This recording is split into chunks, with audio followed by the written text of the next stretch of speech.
Hello guys, this is Nualrorann again, giving you another Protoss versus Terran video.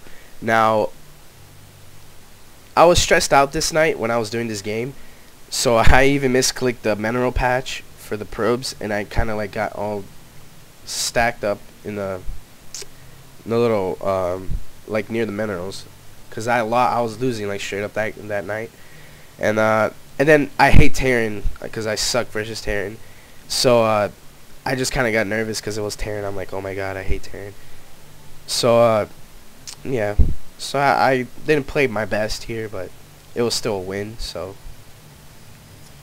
just thought I'd just show this. Because this also proves my point from last game that I published about the whole wall-in right here. Like, you know how like you send your zealots in first instead of just massing all your units in there, because your zealots aren't going to be doing much, just because all they could do literally is hit the buildings. So instead of just sending them all in one mass and just like getting basically everything killed, and those zealots just basically didn't do anything. He did try to Reaper rush. I like versus Terran. I always get the first thing I always do versus Terran is as soon as I get that cybernetics core, I chrono boost that first stalker out, just to basically counter that one Reaper. Now he did miss micro here. I don't know what he did, but he jumped up here and I saw the Reaper, so I just immediately placed my stalker right here, because he was gonna jump right up the ramp here and there. So the Reaper was basically overrun. You know, he couldn't do much with the Reapers anyway, since that first harass didn't really do anything. So he kind of abandoned it completely. Upgrading Stimpact and going for another barracks and a factory. A lot different than the other Terran I played. I am going for my regular 4-gate and my robotics. Now, what I love about my robotics is Immortals, because they're just completely OP. I think they're like the strongest unit in the game.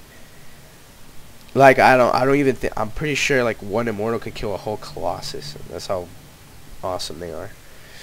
I'm not entirely sure of the mathematics, but I'm pretty sure they'll get them really low, and you know, the Immortal isn't that high of a tier as a Colossus.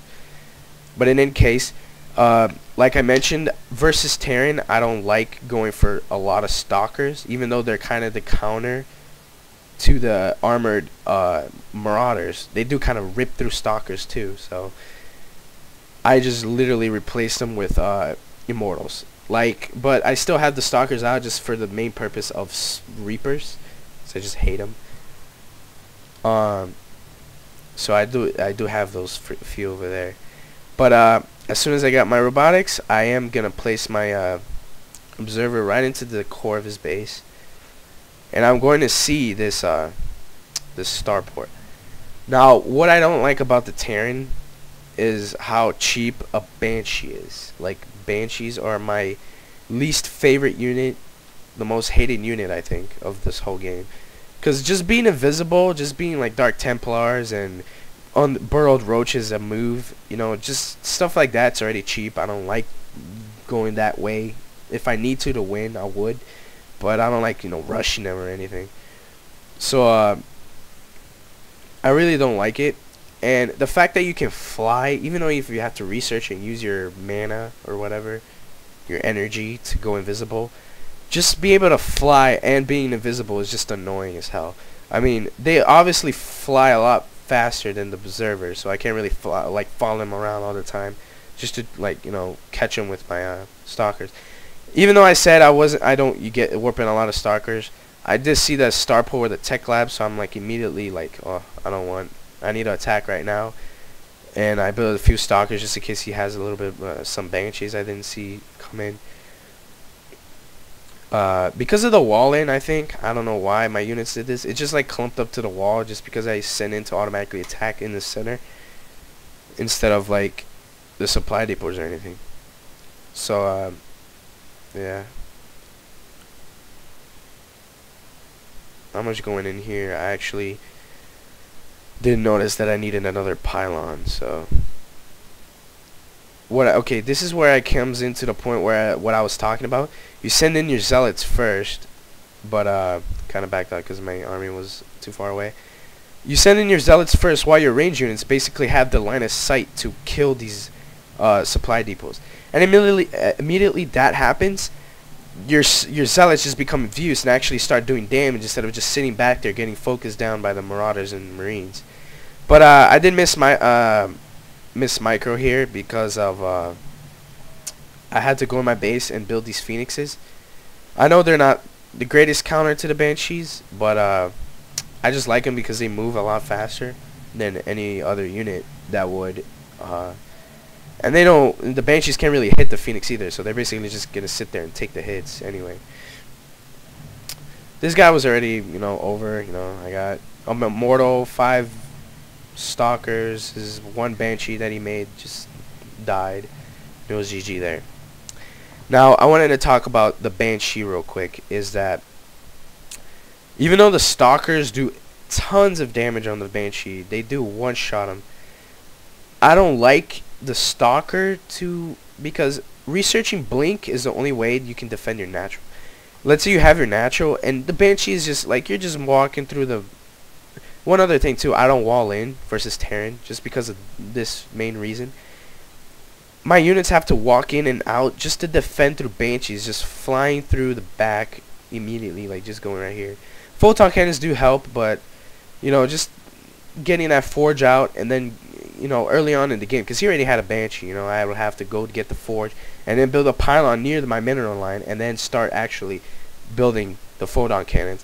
And in my opinion, you could single fire the photon cannons down, and your banshees basically won that, and you're gonna 2-shot all my probes.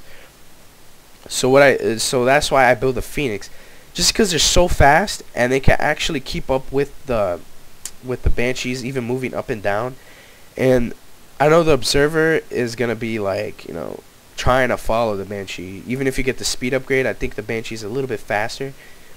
But at any case, he won't come in. If there's a stalker and stuff, he would actually try to come in there and actually try to kill the stalker if he has enough banshees. Now the thing with Phoenix is he can't even attack the Phoenix, so it becomes a whole different game. He's just flying around, just basically protecting my probes, and he can't really hit, the banshee. All I have to do is set like an observer right here near my nexus, and it's basically protected. And the immortal is just so powerful in the beginning of the game, and so is this observer. If it wasn't for this observer, I wouldn't know he was coming for banshees. I wouldn't have attacked earlier and built more stalkers to counter this, and it would have been basically GG if I didn't see that banshee coming out. And even if I didn't have the observer, I probably wouldn't have seen invisible banshees, which would have been even worse. So yeah, that was GG. I hate Terrans, but games like this just show that as long as you know what the Terran's going for, as long as you counter and attack at the right times, you can win a game easily. So yeah, see you guys next time.